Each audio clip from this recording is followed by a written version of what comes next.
అది అవగాహన కాకూడదు, అది పరిశీలన కాకూడదు, అది అనుభవమై ఉండాలి. మన సిలువ ఎత్తుకోవాలి, ఆయన వెంబడించాలి.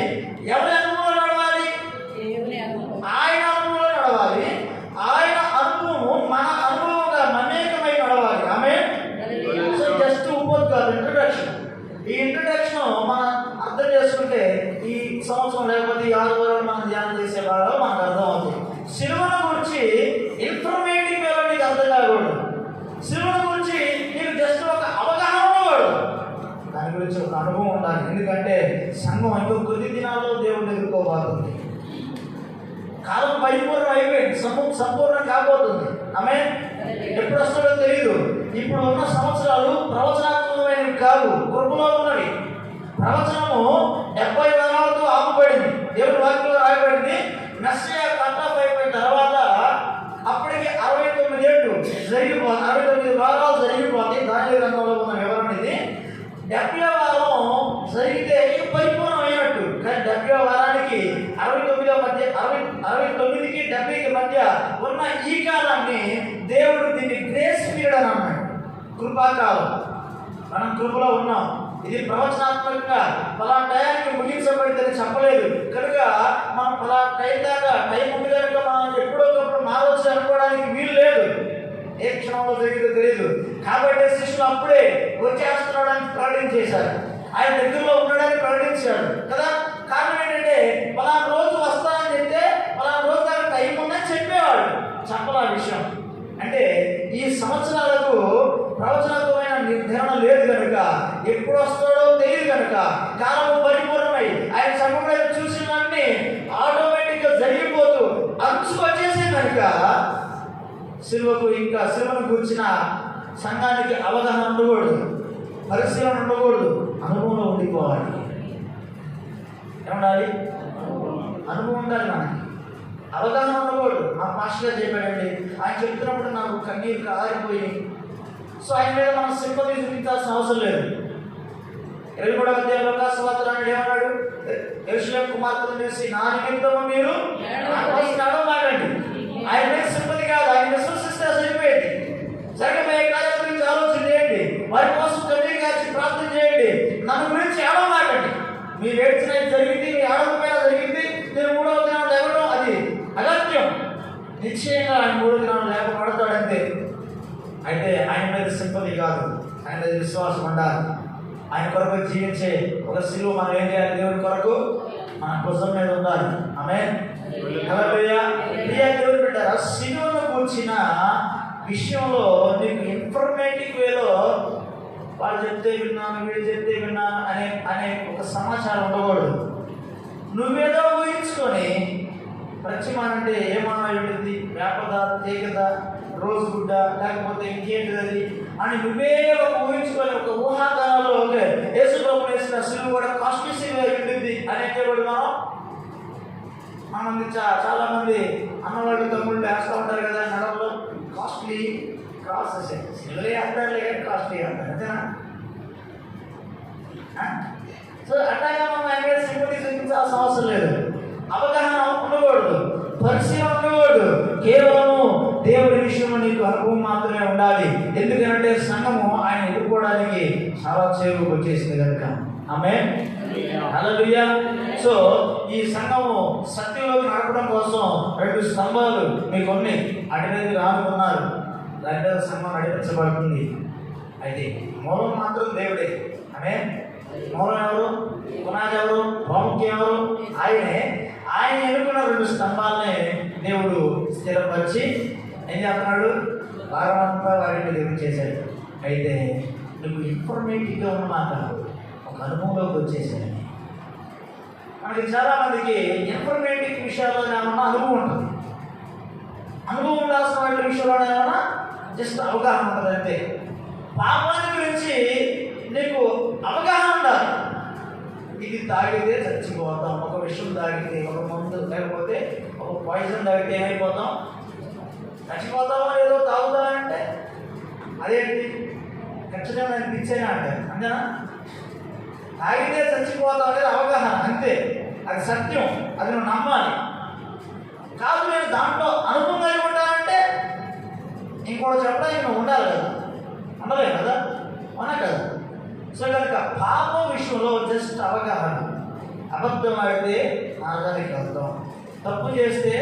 శిక్షిస్తాడు, కొడతాడు, ఇలాంటి విషయాలన్నీ బైబిల్లో ఉన్నాయి కనుక నాకు వాటి గురించి అవగాహన ఉండాలి. తప్పు చేస్తే అబద్ధం ఆడితే కొడతాడో లేదో ఒకసారి అబద్ధం ఆడుతుందామంటే దాని విషయం నాకు అనుభవద్దు, దాంట్లో జస్ట్ అవగాహన ఉండాలి. వాటిని పరిశీలిస్తే సరిపోయింది. వాటిలో అనుభవంలోకి మనం దాటాల్సిన అవసరం లేదు. కానీ వీటిలో దాటాలి, క్రీస్తు శివునికి వచ్చిన శ్రమానుభవంలో మనం ఏం చేయాలి? మనకు కూడా అనుభవం ఉండాలి. ఉండాలి. చాలా మంది చదువుకుంటారు బాగా, ఏదైనా వచ్చిన శ్రమ అంటాడు, సిలువ అంటాడు, కాడి అంటాడు, కాడి రేకులు అంటాడు. అక్కడ రోజన్నా ఏం చెప్పడినా దేవుని ఆశీర్వాదం నీ పిండి చేసుకుంటుంటే దీవించబడింది, నీ ఒక షేర్ డూప్లెక్స్ అయితే అమ్మడేది. ఎప్పుడు చేసిన సిలువ అంటాడు, శ్రమ అంటాడు, కష్టం అంటాడు. ఆమె అటన్నిటికంటే మించిన దేవునిలోనే ఉంది. అవి జస్ట్ టెంపరీ. ఆమె అవేంటి? Just temporary. కానీ శిలువ శ్రమలో నువ్వు దేవునితో కూడా అనుభవ జ్ఞానం కలిగిన వ్యక్తి అయితే నిన్ను ఎవరు ఇప్పుడు ఎక్కడ ఆమె మనలోనే మరొక ఒక చిన్న అభిప్రాయం ఏంటంటే సాగుడికి వచ్చినంత బహుమానం మనకు వచ్చింది అంటావా అనుకుంటారు చాలా విశ్వాసులు. అలాగే జీవిస్తే సాగుడి గీతలతో నీకు కూడా అదే గొప్ప కలుస్తారు. మన దేవుడు పక్షపాతి. ఆమె సో కనుక సిలువను గుర్చిన అనుభవం నీకు ఎక్కడ, ఏ స్థాయి, ఏ బిడ్డలో ఉన్నావు అనేది ఈ సంవత్సరం మనం ధ్యానం చేయబోయే భాగం. అయితే సిలువ అంటే అనేది మనకు ఒక విషయం కూడా తెలియాలి. ఆ తర్వాత అందులో నీ అనుభవం ఏంటో కూడా నీకు ఆటోమేటిక్గా నేను చెప్పకముందే నీకు అర్థమైంది. ఆమె హల్లెలూయా. సాగుడిగా నా ఆశ, నా ఆక్రాంతం ఏంటంటే నేను ఎప్పుడు ఇలాగే కూర్చొని వెంటగాక కొందరు దేవుని సరి నడిపించే దేవుని పరిసరాలుగా, దేవుని అనుభవపు చేతులు వాడబడే పనిముట్లుగా కూడా ఉండాలి అనేది నా ప్రార్థన. ఆమె హల్లెలూయా. హల్లెలూయా. చూద్దాం కీర్తన గ్రంథం 85వ అధ్యాయం 10వ వచనం. సిలువ అంటే ఏంటి?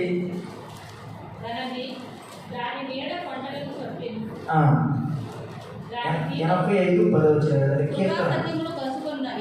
కృపా సత్యములు కలుసుకున్నవి, నీతి సమాధానములు ఒకదానితో ఒకటి ముద్దు పెడుతున్నాయి. చాలు. సిలువ అంటే ఏంటి అనే విషయాన్ని మనం ధ్యానం చేసి తదుపరి అందులో మన అనుభవం ఏంటి, మనకి ఇన్ఫర్మేటివ్గా ఉందా లేకపోతే అనుభవం ఉన్నా అనే విషయాన్ని ధ్యానం చేద్దాం. జస్ట్ మీకు ఈ విషయాన్ని లైట్గా మీకు జ్ఞాపకం చేసి ప్రార్థన చేస్తాను. మనం దీన్ని రాబోయే నెలలో ఇంకా ఒక విషయంగా ధ్యానం చేద్దాం.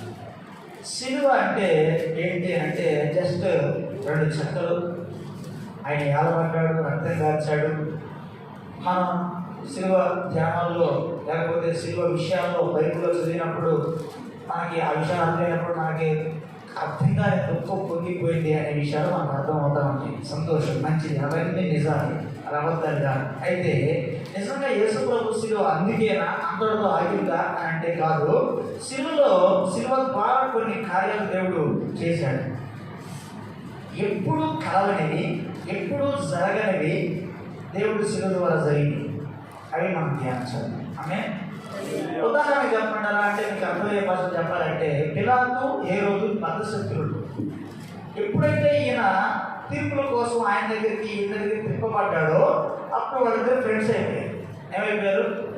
వాళ్ళు ఎప్పుడు కలవలేదు, ఎప్పుడు కలవడం. అలాంటి శత్రుత్వం వాళ్ళ మధ్య ఉండిపోయింది. ఎప్పుడైతే యేసు ప్రభు శ్రమ కొరకు లేకపోతే యేసు ప్రభు సిలువ కొరకు మతాధికారులు ఆయన అప్పగించినప్పుడు పిలాతు యొద్ద నుంచి హేరోదు కాడికి, హేరోదు కాడి నుంచి పిలాతు యొద్దకు ఈయన తిప్పబడే క్రమంలో వాళ్ళిద్దరు మంచి స్నేహితులుగా, పెద్ద శత్రువులు కాస్త ఏమైపోయారు? గొప్ప స్నేహితులుగా మార్చబడ్డారు. సిలువ కార్యము 2 శత్రువులు కలిపింది. ఇది బైబిల్లో ఉన్న సత్యమే, నా అర్థం కానీ కల్పించడం కానీ లేదు. ఆమె లూకా సువార్త 7వ అధ్యాయాన్ని ధ్యానం చేసిన తర్వాత అందులో ఈ విషయాలు మనకి కనబడుతుంది. హేరోదు యేసు ప్రభు వారిని అవమానపరిచి ఒక రాజవస్త్రం ధరించి, ఎందుకంటే ఆయన రాజు అన్నాడు కనుక రాజవస్త్రాన్ని ధరించి అవమానపరిచాడు. కనుక యేసు ప్రభు అక్కడ ఏం మాట్లాడాడు. తర్వాత మళ్ళీ ఆయన వెంటనే పిలాతు దగ్గర పంపించాడు. అప్పటి వరకు శత్రువులుగా ఉన్న వీళ్ళిద్దరు అప్పుడు ఏమైపోయారు? జస్ట్ ఎగ్జాంపుల్ చెప్తున్నా మీకు. కానీ ఇలాంటి అద్భుతాలు సిలువలో జరిగినాయి. ఇలాంటి అద్భుతాలు ఏం జరిగినాయి? అందులో ఒకటి ఇప్పుడు మనం చదువుకున్న విషయం, కృపా సత్యములు కలిసినవి ఏమైనా అంట. నా వైపు చూసుకుని రాదు వాక్యాన్ని. మీకు ఎక్కువ వచనాలు మీకు అందించడం వచనాలు చెప్తాగా తర్వాత చదువుకోండి. కృపా సత్యములు కలిసినవి. సత్యము కృప రెండు కలవడం ఏంటి? సత్యం అంటే ఏంటి? ఉన్నది ఉన్నట్టుగా యథార్థమైన మాట, ఉన్నది ఉన్నట్టుగా చెప్పడం, రాజీ పడకుండా దేవుని కొరకు లేకపోతే మిగతా ఏ విషయంలో ఆయన కుటుంబ విషయాలు కానీ రోషంగా ఉండడం ఏమన్నా సత్యం అంతే కదా. ఇంకా కృప అంటే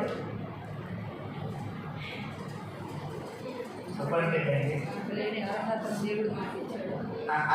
అర్హత అంటే చెప్పలేదు. లేని అర్హత దేవుడు ఏం చేశాడు?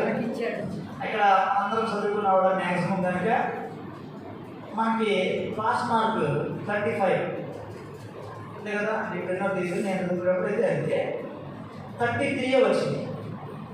33 వచ్చినప్పుడు ఇంగ్లాండ్ అనుకున్నాడు ఈ 2 మార్కులు కానీ కలవకపోతే వీడి భవిష్యత్తు పాడైపోయింది, వీడు 1 year వేస్ట్ అయిపోయింది కనుక సరే ఎక్కడొక్కటి చేసి వీడికి ఏం చేద్దాం, ఆ 2 మార్క్స్ కలుపుదాం అనుకొని 2 మార్క్స్ కలిపి నా ఇయర్ని బ్రేక్ కానికుండా ఏం చేశాడు. వాస్తవానికి నాకు వచ్చిన జీతం 33, కానీ ఆ 2 అతను ఏమి చేసినాయి గ్రేస్ మార్క్స్ కలిసింది. కాబట్టి నేను ఏమయ్యాను ఫర్దర్ స్టడీస్కి నాకు ఎలిజిబిలిటీ ఉంది. ఆమె అలాగే కృప అనేది మనకి దేనికి అర్హులు కాదో దానికి అర్హతను కలిగించింది. ఆమె అంటే సత్యము అంటే నిజానికి మించింది. ఇంకా మన భాషలో బైబిల్ భాషలో అర్థమయ్యేటట్టు చెప్పాలంటే నేను పాపి, నా పాపానికి వచ్చిన జీతం ఏంటిది? 6వ అధ్యాయంలో రోమపత్రిక 6వ అధ్యాయంలో ఏమంటాడు? పాపానికి వచ్చు జీతము మరణం. నేను కష్టపడి ఉదయం నుంచి సాయంత్రం దాకా కష్టపడితే నాకు వచ్చిన జీతం మరణం. అది సత్యం. దానికి ఏం జరగాల? న్యాయం జరగాలి. తప్పు చేస్తే ఏం జరగాలండి? న్యాయం జరగాలి, శిక్ష ఉండాలి. ఎందుకంటే మరొక తప్పు చేయకుండా ఉండడం కోసం, మరొకసారి తప్పుదారులు నడవకుండా ఉండడం కోసం, మరొకసారి పాపానికి లోబడకుండా ఉండడం కోసం దానికి ఖచ్చితంగా శిక్ష కలగాలి. అయితే ఆ శిక్ష ఏంటంటే మరణం. పాపానికి వచ్చు జీతం ఏంటిది? మరణం. అయితే మరణం మనకు రావాల్సిన బదులుగా మనకు రాలేదు. మరి ఎవరికి వచ్చింది? యేసుక్రీస్తు వారికి వచ్చింది. తద్వారా మనం ఏం చేయబడ్డాం? చూడండి, సిలువలో జరిగిన 2 విషయాలు ఏంటంటే, ఒకటి న్యాయం జరిగింది. మా దేవుడు ఎవరిని తప్పేయాలనుకున్నాడో వాళ్ళని తప్పించాడు. తప్పిస్తే పక్షపాతాడు, న్యాయం చేయకపోతే న్యాయం తప్పినోడు అవుతాడు. కానీ న్యాయం కూడా జరిగించాడు. సత్యము కృప 2 కలిసినాయి. సత్యం ఏమంటుందంటే వీడు పాకిస్తాన్, వీడు చావాలి, వీడు పాపానికి వీడు చావు కరువుడు, వీడు శిక్ష కరువుడు, వీడు దెబ్బకి వీడు సరిపోతాడు. ఎందుకంటే దెబ్బకు సరిపోయే పాపం వీడి దగ్గర ఉందని సత్యం నిలవేస్తుంది. అది కృపణ వచ్చి అంటుంది, ఏం కాదు వదిలిపెట్టు, వాడిని నన్ను చూసి వదిలిపెట్టు, వాడిని దాటిపో, వాడేమన్నా కానీ అంటుంది. సత్యం అంటుంది వీడు శిక్షకు సరిపోతాడు అంటుంది. కృప ఏమంటుంది? నన్ను చూసి దాటిపో, నువ్వు కొట్టద్దు, నువ్వు దాటిపోవద్దు. ఆమె అందుకే నాకు రాయబడిన మాట కృపావరము. రోమపత్రిక 6వ అధ్యాయంలో ఏమంటాడు? పాపం వలన వచ్చు జీతం మరణము, అయితే కృపావరము యేసుక్రీస్తునందు కృపావరం ఏంటంట? God's gift. అంటే దేవుని యొక్క బహుమానం. కృపలో ఉన్న బహుమానం ఏంటంటే క్రీస్తునందు వ్యక్తి జీవం. వచ్చిన జీవితం ఏంటిది?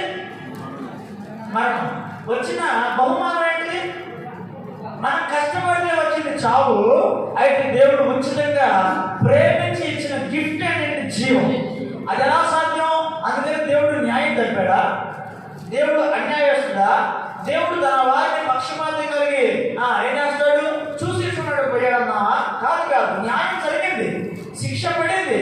ఆయన ఖడ్గము ఎవరి మీద పడాలో వాళ్ళ మీద పడింది, ఎవరికి మరణం రావాలో వాళ్ళకి వచ్చింది, ఎవరు దానికి లోపడ్డారో దానికి లోపడ్డ వారి మీద ఆ చావు పడింది, ఆ చావు కేక వినపడింది. అందుకని ప్రజలందరినీ నాశనం చేశాడా? కాదు కాదు, లోకము ఎంతగానో ప్రేమించి కృప చూపించాడు. అందుకని నీకు తెలిపాడా? కాదు, తన ఏకైక కుమారుడి మీద ఆ శిక్షణ వేసి సత్యాన్ని కూడా ఆయన సత్యానికి ఏమయ్యాడు, ఒక పరిపూర్ణ పునాది అయ్యాడు. ఆమె సత్యం నేను గురించి ఏం చెప్పిందంటే, ఇదిగోండి నేను గురించి నాకు తెలుసండి, నేను లేచిన కానీ మాట్లాడింది అవతలే మాట్లాడు, తొందర మాటలు ఎక్కువ అని. అప్పుడు దేవుడు ఏమంటాడు, ఈశ్వరరావు ఏమంటాడు, ఆ మాట నిజమైతే కానీ సిలువులో రకంగా అయితే పడతావు ఇప్పుడు అంటాడు. అప్పుడు తండ్రి ఎంత చేయాలా, పట్టాలా పట్టకపోవాలా? పట్టకపోగా క్రీస్తు వేసినందంట అదేంటిది, కొట్టకపోతే విడిచిపెట్టి వెళ్ళిపోవాలి, అంతేనే కదా.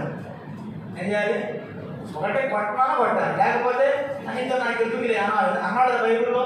మోషే 33 నిర్మాకాండంలో వాడు గోడం చేసిన తర్వాత నేను రాను మోషే వీళ్ళతో వ్యక్తి ఏం చేస్తాను, వీళ్ళు లోపడుతుందో వాడు దాంట్లో నేను చంపేస్తాను, నేను రాను అన్నాడు. ఆయన అన్నాడు, నీ సన్నిధి నాతో రాకపోతే నేను ఆడికి కదిలేదు లేదు అని ఆయన మాట్లాడి మోషే గారు ప్రార్థన చేశాడు. ఆయన రాడు, అప్పటికి ధర్మశాస్త్రం ఏర్పడు, లేకపోతే ధర్మశాస్త్రం ఇవ్వబడుతున్న కాలం అది. ఆమె కానీ ఇప్పుడు అలా కాదు, ఇలా రానంటే కుదరదు, రాకూడదు, నిత్య జీవం ఇవ్వాలి. అది ఎవరిని బట్టి కలిగింది, సిలువలో జరిగింది. ఆమె తండ్రికి మనకి యేసు ప్రభు వారికి మధ్యవర్తిత్వం వహించిన ఒక బ్రిడ్జ్ ఏంటంటే క్రీస్తు శిలువ. ఇందులో కృప సత్యము కలవు వస్తుంది. ఒకటే శిక్షణ ఉండేది, లేకపోతే ప్రేమన్నా ఉండేది, అవునా కదా. అంటే శిక్షణ ఉండేది, లేకపోతే ఏమన్నా ఉంటుంది, ప్రేమన్నా ఉండేది. ఒకవేళ మొదటి శిక్ష ఉండి తర్వాత ప్రేమ ఉండొచ్చు సమ్ టైమ్స్, కాకపోతే అవి రెండు ఒకసారి మాత్రం ఎప్పుడు కలవు. ఒకేసారి రెండు ఏం చేయడం కలుస్తాయా? నీ బిడ్డ నువ్వు మందలించే కాడ ఒకవేళ బెత్తమే వాడాల్సి వచ్చిందనుకో, ప్రేమ బెత్తం రెండు ఒకేసారి కలుస్తాయా? కలుస్తాయండి, కలవు. మరి ఎలా ఏముంటుంది, బెత్తం వాడే కాడ కఠినంగా బెత్తమే వాడతావు, ప్రేమ చూపించే కాడ వికటమైన ప్రేమనే చూపిస్తావు. ప్రేమ చూపించే కాడ బెత్తం వాడ, బెత్తం చూపించే కాడ ప్రేమను. కానీ ఇవి రెండు ఏక స్థలంలో కలిసిన ఏకైక ఒక వారధి శిలువ, అది క్రీస్తు శిలువ. అన్ని శిలువలు కాదు, there are many crosses in Bible. ఆమె బైబిల్లో చాలా శిలువలు ఉన్నాయి. యేసు శిలువ ప్రత్యేకం, యేసు శిలువ స్పెషల్, కనుక మనకి ధ్యానాలు అవసరం. ఆమె మనకు చాలా మందికి వచ్చే డౌట్ ఏంటంటే, సంఘంలో సువార్త అయితే సంఘంలో శిలువ అనే డౌట్ వస్తామంటే అసలు కావాల్సిన సంఘంలో, ఎందుకంటే బయట వాళ్ళకి దేవుడి మీద ప్రేమ ఎక్కువ మనకంటే కూడా. ఆమె అంటుంది కదా, యేసు ప్రభువుని సిలువ వేయకుండా ఆపడానికి పిలాతు ఈ రోజు ఎంతో ప్రయత్నం చేస్తే మతాధికారులు మాత్రం, ధర్మశాస్త్రం తెలిసిన మాత్రం సిలువ వేయమని కేకేశారు. ఇప్పుడు వాళ్ళకి తెలుసా వాక్యం, వాళ్ళకి తెలుసా? పిలాతుకు తెలుసా వాక్యం? యూదులకు తెలుసా? యాజకులకు తెలుసా? ఏ రోజు తెలుసా? యాజకులకు తెలుసా? పరిశీలకు తెలుసా? చిన్నప్పటి నుండి ధర్మశాస్త్రాన్ని పఠించిన వాడు యూదులు, వాళ్ళు సిలువ వేయమని కేకంటున్నారు. దేవుడు ఎరని మాత్రం అన్నివైన వాళ్ళు రోగిలు మాత్రం ఏమన్నారంటే, ఇలా మాకు ఏ దోషం కనపడలేదండి, దీన్ని విడిచిపెడదాం, కాకపోతే మీ తృప్తి కోసం ఏదో 30 డబ్బులు పడుతున్నాయని. తర్వాత ఈయన విడిచిపెట్టి బరబ్బాని సిలువ వేద్దామని అంటే, కాదు బరబ్బాని విడిచిపెట్టండి, కానీ ఈయన మాత్రం ఏం చేయండి, ప్రార్థనకి వెళ్ళేవాళ్ళు సిలువ ఎక్కువ. ఇప్పుడు ప్రార్థనకి వెళ్ళేవాళ్ళు వాటి ఎక్కువ వేస్తున్నారు సిలువ. అదే ఒక సంవత్సరం మనం ధ్యానం చేసి అవే సరే వద్దండి, నిన్న గుర్తున్నది ఎప్పుడో జరిగిందా ఏందా. ఎట్ ఎ టైం కృపా సత్యము రెండు కలవడం, న్యాయము ప్రేమ ఏక తాటి మీద కలిసి ఒకేసారి న్యాయము ఒకేసారి ప్రేమ వర్షంలాగా కురిపించబడ్డ స్థలం శిలువ. మనకు రావాల్సిన శిక్ష ఆయన అనుభవించాడు కనుక న్యాయం పూర్తయింది. మన మీద చూపాల్సిన ప్రేమ మన మీద చూపించి శిక్ష నుంచి తప్పించాడు కనుక నిత్య జీవానికి మనం వారసులమయ్యాం. ఆమె రోమపత్రిక 5వ అధ్యాయం కొన్ని విషయాలు చూద్దాం బైబిల్లో నుంచి. రోమపత్రిక 5వ అధ్యాయం 16వ వచనం చదవండి. మరియు వలన శిక్షావిధి కలుగునట్టు ఆ కారణం కలగలేదు. ఎలాగనగా తీర్పు ఒక అపరాధ మూలంగా వచ్చినది. తీర్పు అపరాధ మూలముగా, చాలండి, తీర్పు అపరాధ మూలముగా వచ్చినది. యేసు ప్రభు వారికి కలిగిన తీర్పు అన్యాయం తీర్పు అని యెషయా 53వ అధ్యాయంలో ఉంది. అయితే ఆయన తీర్పు అన్యాయమే. ఆ తీర్పు ఆయన మీదకి ఎందుకు వచ్చింది? ఆయన అపరాధం చేశాడా? యేసులో పాపం ఉందా? యేసులో అపవిత్రత పడిందా? యేసు ప్రభు వారు 33 సంవత్సరంలో ఆయనలో మిస్టేక్ దొరికిందా? మరి ఎందుకు తీర్పు వచ్చింది? తీర్పు అపరాధం వలన వచ్చింది. ఆ తీర్పు యేసు మీదకి వచ్చింది. ఆయనలో ఏ అపరాధం ఉంటే వచ్చింది? కాదు. ఆయనలో మనం ఉన్నాం. ఆయనలో ఎవరున్నారు? మనలో ఆయన ఉన్నాడు. తద్వారా తీర్పు వచ్చింది. కనుక లేకపోయేటప్పుడు ఇద్దరం కలిసి లేకపోడ్డారు. ఎన్నేపడ్డాం? ఇద్దరం కలిసి, నాతో కూడా ఆయనతో కూడా నేను ఏకమయ్యా కనుక శిక్షా విధి ఇద్దరికి కలిగింది. అయితే తండ్రి ప్రేమ నాకు నిత్య జీవాన్ని ఇవ్వడాన్ని బట్టి నేను ఆయనతో కూడా లేకపోడ్డాను. ఇది మొదలుకొని నాలో ఉన్నవాడు క్రీస్తే. ఆమేన్. కాబట్టి మీ అందరిలో, మన అందరిలో ఆమేన్. ఎవరు? క్రీస్తే. ఎవరితో లేకపోడ్డాం? క్రీస్తుతో కూడా లేకపోడ్డాం. ఆమేన్. దేవుని న్యాయము ఇప్పుడు జరిగి రేపు ప్రేమ చూపించడం కాదు. ప్రేమ న్యాయము రెండు ఏకతాటి మీద ఒకేసారి కృపరించబడ్డ ఏకైక స్థలం అది కల్వరి న్యాయభూమి. దేవుని శిలువ న్యాయం అక్కడ నెరవేరింది. దేవుని ప్రేమ ప్రజల పట్ల, ప్రపంచం పట్ల ఆయన కనపరిచాడు. కనుక అపరాధాన్ని బట్టి తీర్పు వచ్చింది. కింద 18వ వచనంలో మీరు చదివితే అదే 5వ అధ్యాయం రోమాపత్రిక 18వ వచనంలో వచ్చినదై మనుషులందరికీ శిక్షావిధి కలుగుటకు ఎలాగూ ప్రాప్తమాయెను. అలాగే ఒక పుణ్యకార్యం వలన మనుషులందరికీ జీవప్రదమైనది. చాలండి. తీర్పు వచ్చింది. కృపాదానం ఏంటంటే కృపాదానం బట్టి మనకు జీవము వచ్చింది. తండ్రి యేసు ప్రభు వారికి తీర్పు వచ్చింది. ఆయనలో ఉన్న మనకి జీవం వచ్చింది. ఇవి రెండు ఒకేసారి కనపరిచిన స్థలం చెప్పాలి. శ్రద్ధగా శిలువ. ప్రేమ న్యాయం రెండు ఒకసారి కలం ఉంటే కోపం, లేకపోతే ప్రేమ. అవి రెండు ఒకేసారి కలిపిన స్థలం ఏంటిది? శిలువ. ఆమేన్. యేసు ప్రభు వారి శిలువ అది నేను ప్రారంభం నుంచి చెప్తున్న విషయంతో ఒక స్పెషల్, ఒక ప్రత్యేకం. దీని గురించి ఎంతమంది చెప్పినా, ఎంతమంది బోధించినా, ఎన్ని ఎన్సైక్లోపీడియాలో వీటి గురించి రాసినా జస్ట్ ఇంట్రడక్షన్ కంప్లీట్ కాదు. ఏం కాదు, ఉపోద్ఘాతాన్ని ఎవడు కంప్లీట్ చేయలేడు దాని గురించి. అంత గొప్ప మర్మం. అందుకని నేను మర్మాలే బోధించట్లేదు, తెలిసిన విషయాన్ని జ్ఞాపకం చేస్తున్నాను. ఎట్ ఏ టైం శిలువలో రెండు ఏకతాటి మీద కృప ఉంది, న్యాయము ఉంది. నాకు శిక్ష పడాలి, సత్యం అంటుంది, వీడికి శిక్ష అర్హుడు అని చెప్తుంది. కృప అడ్డవచ్చు అంటుంది, వాడిని విడిచిపెట్టి వాడి నన్ను శిక్షించండి. నా మీద ప్రేమ చూపించాడు, నేను చేసిన పాపానికి శిక్ష కూడా వేశాడు. రెండు ఒకేసారి కలిగినాయి. నన్ను ప్రేమించి నేను చేసిన పాపానికి శిక్ష భర్తీ చేసి అయిపోయి పూర్తి చేశాడు. అది ఎలా సాధ్యం అంటే శిలువలో సాధ్యం. అది ఎక్కడ సాధ్యం? సాధ్యం. ఆమేన్. హల్లెలూయా. ఏ రెండు ఒకసారి కలవో ఆ రెండింటిని ఒకసారి కలపడమే శిలువ ఉద్దేశం. గట్టి చెప్పాలి. హల్లెలూయా. తీర్పు జరిగింది, ఇక మనకు శిక్ష లేదు. ఆమేన్. ప్రేమను చూపించాడు, నిత్య జీవం అనుగ్రహించాడు. ఆయనతో కూడా సమానముగా ఏం చేశాడండి? అప్ప, తండ్రి అని పిలిచే అర్హత, యోగ్యత శిలువ ద్వారా మనకు అనుగ్రహించబడింది. అంతకుముందు శిలువకు ముందు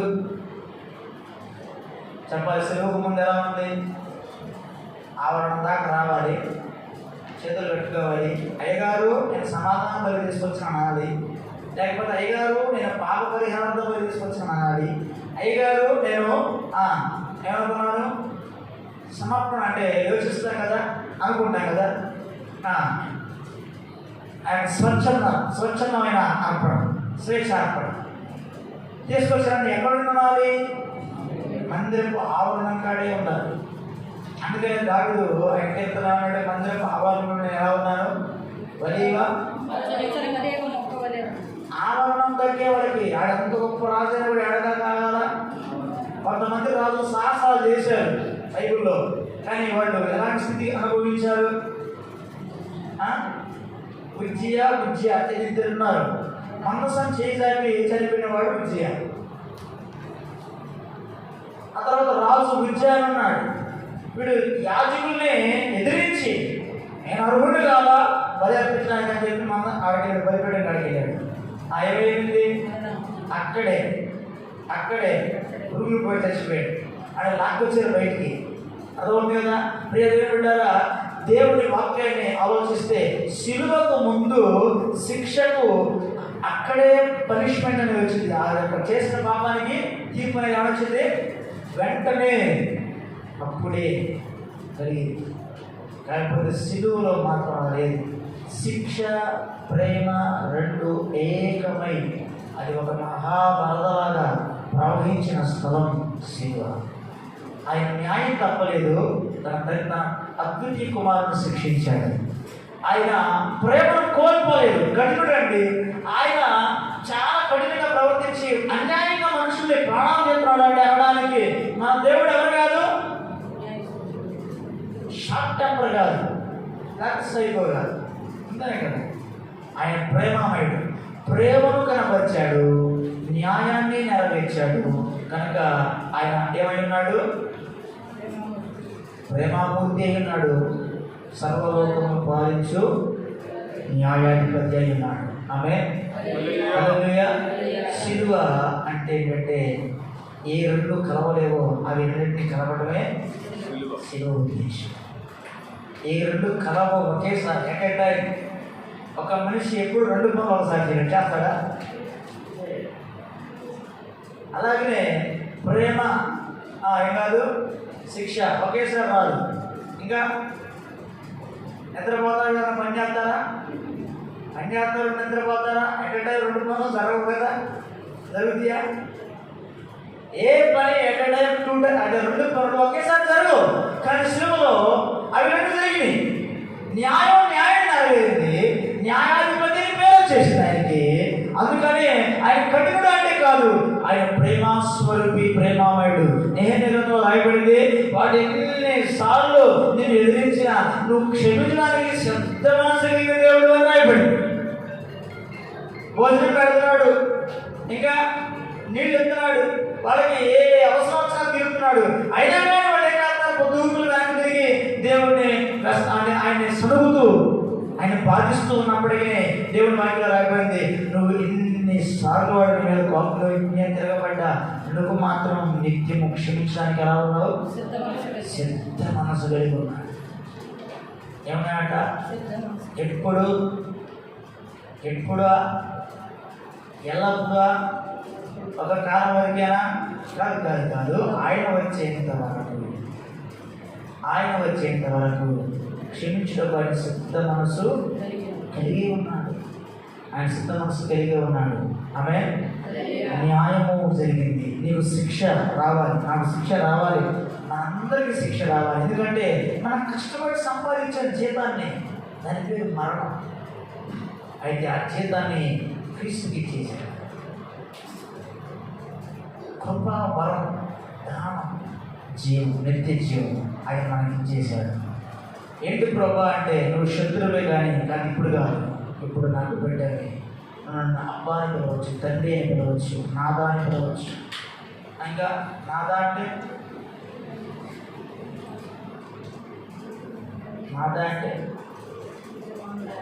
నాదా తండ్రి, నాదా వేరు తండ్రి వేరు. ఇంగ్లీష్ బైబుల్లో హస్బెండ్ అని రాయబడింది. నా భర్త, నా యజమాని. ఆమె శారా తన భర్త ఏమని పిలుస్తుంది? యజమానుడా అని పిలుస్తుంది. సో నాదా అంటే మన యజమాని, మనం సృష్టి చేసిన వాడు మనకు భర్త అయి ఉన్నాడు. ఆమె ఎంత గొప్ప ఆధిక్యత ఏం చేశాడు దేవుడు మనకి? సిలువతో సాదాసీదానికి ఊరకొచ్చింది కాదు. మనం చిందించాల్సిన హృదయానికి బదులు మన హృదయం పనికిరాదని పరిశుద్ధుని యొక్క నిష్కల్మషం అంటే కల్మషం లేని పరిశుద్ధుడైన దేవుని యొక్క గొర్రె పిల్లకు సాదృశ్యమైన యేసు క్రీస్తు ద్వారా ఆ కార్యాన్ని నెరవేర్చాడు. అంటే ధర్మశాస్త్రంలో ఉన్న తీర్పు యాకోబు పత్రికలో రాయబడింది. తన సహోదరుడికి తీర్పు తీర్చేవాడు ధర్మశాస్త్రానికి తీర్పు తీర్చుచున్నాడు అని రాయబడింది. అయితే యేసు ప్రభు వారు తీర్పు తీర్చడానికి ఆయనకు అధికారం ఉంది. ఎలా ఉంది అంటే దేవుడు వాక్యం రాయబడింది, ఆయన ధర్మశాస్త్రాన్ని నెరవేర్చాడు కనుక ఇతనికి కొట్టివేయబడింది కనుక ఇక పూర్తి అధికారం ఆయనకు ఇవ్వబడింది. ఇప్పుడు ఆయన తీర్పు తీర్చవచ్చు. ఆయన తీర్పు తీర్చడు, క్షమించడానికి సిద్ధ మనస్సుదైన దేవుడు ఆయన. అది శిలువ ద్వారా సాధ్యం. పాపం మంచిది దేవునికి. ఆయన కూడా లెగుస్తాడు, సింహం వల్ల లెగుస్తాడు. వివిధ పదమూలతో సింహం ఆయన లేపబడతాడు. ఆయన లెగిసినప్పుడు వెంటనే సిలువ జ్ఞాపకం వచ్చింది, రక్తం జ్ఞాపకం వచ్చింది. అయ్యో వీళ్ళందరి కోసం కదా నేను రక్తం కాల్చింది, వీళ్ళందరి కోసం కదా కలవరి మీద నేను ఆ యొక్క సిలువ శ్రమలో నేను అల్లాడిపోయింది. ఇంత చిన్నదానికే నువ్వు కోపడతావా? ఇంత చిన్నదానికే శిక్షిస్తావా? ఇంత చిన్నదానికే నువ్వు తీర్పు తీరుస్తావా అని సిలువ అడ్డు వచ్చిన ప్రతిసారి ఆయనకు కృప కృప కృప కృప కృప.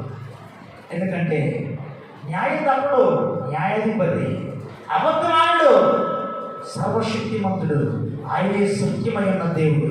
అయితే తీర్పు నెరవేర్చబడింది. ప్రేమను కురిపించి మనల్ని హత్తుకున్న ప్రేమని. ఆమె తీర్పు ప్రేమ రెండు కలిసిన స్థలం ఏంటంటే ఇద్దరు శత్రువులు శిలువ ద్వారా ఎలాగో మిత్రుడు అయిపోయారో అలాగనే శిలువలో ప్రేమ నెరవేర్చబడింది. ప్రేమకు పరిపూర్ణమైన అర్థం ఇవ్వబడింది. దాని పేరు త్యాగం. తీర్పుకి పరిపూర్ణ నిర్వచనం ఆయన శిలువ మరణం.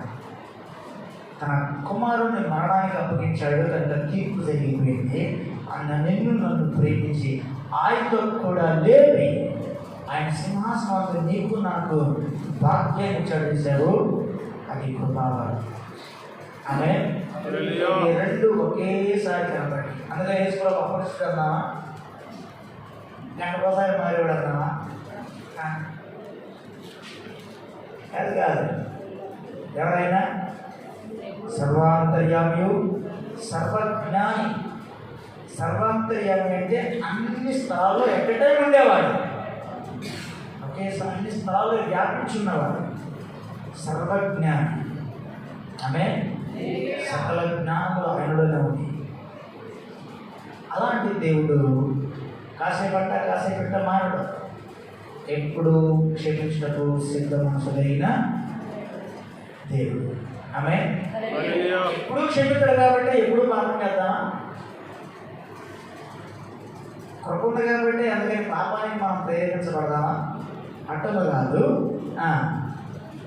ప్రతి నిత్యము మిస్టేక్స్ అంటే తెలిసి తెలియక చేసి వాటి విషయంలో మాత్రం నేత దేవుడు క్షమిస్తాడు. ఆమె కానీ బైబిల్లో ఎబ్రీ పత్రికలో రాయబడిన మాట నేను ముగిస్తున్నానండి.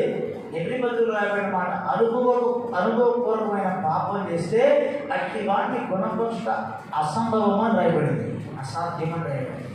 ఆమె అనుభవపూర్వకంగా పాపం చేయకూడదు. ఈరోజు నేను కొందరితో మాట్లాడాను అనుకోండి, మాట్లాడేటప్పుడు విస్తారమైన మాటల్లో దోషం ఉంటుంది కనుక ప్రభా నిన్ను అవమానపరిచుంటే నా తొందరపాటు వల్ల నన్ను క్షమించండి. ఆయన ఎప్పుడూ సిద్ధ మనసు కలిగే ఉంటాడు.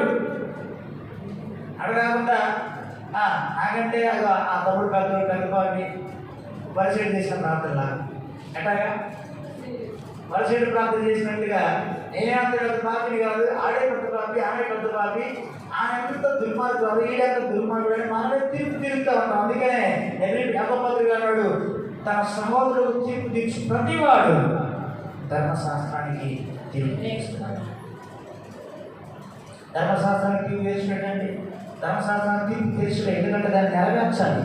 నెరవేర్చగలిగితే నువ్వు పాయింట్అవుట్ చేయొచ్చు. నువ్వు నెరవేర్చడం పాయింట్అవుట్ ఎలా చేస్తావు? అప్పుడు దేవుడు నీకు డబల్ శిక్ష ఇవ్వాల్సి వచ్చింది. కనుక సహోదరులను నెగ్గకూడదు, మనమే తీర్పు తీర్చక దేవుని కృపకు లోబడితే మనకి కృపావరం నిత్య జీవమై ఉంది. ఆమె సంతోషంగా ఒకేసారి దేవుని కృప, దేవుని ప్రేమ కనపరిచిన ఏకైక స్థలం శిలువ, అది క్రీస్తు శిలువ. ఆమె ఏ మనిషికి భూమి మీద ఏ వ్యక్తికి సాధ్యం కాదు. ఒకేసారి ఏడు రెండు పనులు చేయాలి. ఒకేసారి ప్రేమ, ఒకేసారి శిక్ష, రెండు జరగదు. ఉంటే అభివృద్ధి, లేకపోతే మీరు ఏటిలో తిరిగేసిన, ఏ గ్రంథాలను ధ్యానం చేసినా, ఎక్కడ అడిగినా, ఎందుకు వెతికినా కూడా ఇలా చేసిన వాడు ఎవరైతే ఆయనకు ఒక్కడికే సాధ్యం, ఆయనకే సాధ్యం, ఆయనకు మాత్రమే సాధ్యం. ఆమె శిలువ అంటే ఏ రెండు కలవలేవో ఆ రెండింటిని కలవడమే శిలువ. శిలువ అంటే ఏంటి? ఏ రెండు కలవో ఒకేసారి అవి రెండింటిని కలపడమే శిలువ. న్యాయం, కృప రెండు కలవు, ఆ రెండింటిని కలిపేసేసేయండి. మీరు ఒక దారం తీసుకోండి, దారాన్ని తిరిగి తర్వాత ముడేయండి, కలుస్తే కానీ ఎలా ఉంటుంది? ముడే.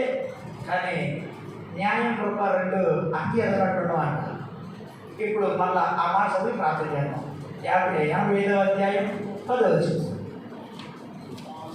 కృపా సత్యం ఒకదానితో ఒకటి కలుసుకొచ్చినవి. ఎక్కడ కలుస్తున్నాయి? కృపా సత్యం ఎలా కలుగుతున్నాయండి? ఎలా కలుగుతున్నాయండి? నాయకుడు చెప్పాలి. ఎలా కలుగుతున్నాయి? ఒకదానితో ఒకటి. అది ఎలా కలుగుతుంది? ఒకదానితో ఒకటి ఎలా కలుగుతుంది? అన్నా అన్నా అన్నాను అమ్మ మంచి ప్రార్థనలు కానీ అన్న చూసేలా కన్వెన్షన్ వచ్చేసి ఇంగ్లీష్లో. కానీ అంటే ఇప్పుడు ఇద్దరు కలిసాం, చేతులు కలిసి రెండు కలిసి కానీ అంటున్నాను. ఏమన్నారు? అన్న కానీ అంటున్నాను అంటే ఇంకేముంది? అర్థం మారిపోతుంది. అట్టగలవరా ఈ రెండు? ఒకదాని అటుపక్క న్యాయం ఒక పక్క మొహం పెట్టి, కృప ఒక పక్క మొహం పెట్టి, ఏసుప్రభు చెప్పేవాడు కలుగుతున్నాడు, లేకపోతే నీకు కావాలని నాకు లేదు అని అన్నయ్య. అట్లా ఒకదానితో ఒకటి ఎట్టంటే కలిసి ఈ రెండు ఎప్పటికీ కలవలేవు. ఆ రెండింటిని ఎప్పటికీ కలిసి విధంగా చేయడమే శిలువ ఉద్దేశం. ప్రార్థన చేద్దాం. ఒక చిన్న మాట ప్రార్థన చేయండి. నువ్వు ఎవరితో కలవలేకపోతున్నావు, నువ్వు ఎవరిని కలుపుకోలేకపోతున్నావు, ఎవరితో నువ్వు మాట్లాడలేకపోతున్నావు. అవునా? యేసు ప్రభు కంటే పెద్ద నష్టం నీకేం కలగలేదు కదా. నమ్మిన శిష్యుడే పట్టించి యేసు ప్రభు శిలువకు అప్పగించాడు. వాడినే ప్రేమించి, వాడినే నేను పాపం చేశాను ప్రభు, నన్ను